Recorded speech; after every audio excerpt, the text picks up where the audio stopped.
Сильный ветер, наблюдавшийся ночью в Баку, повалил несколько деревьев, сказал сегодня 3 декабря во вторник начальник отдела по охране растений хозяйственного объединения по озеленению в столице Архан Мамедов, передает Тренд. Сильный ветер, начавшийся вчера вечером, повалил 8 деревьев в Ясумальском и Сабаильском районах, в результате чего повреждены 2 автомобиля, сказал он.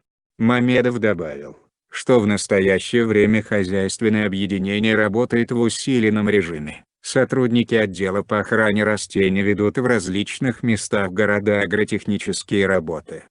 Подписывайтесь на наш канал и будете в курсе самых последних новостей, происходящих в стране и мире.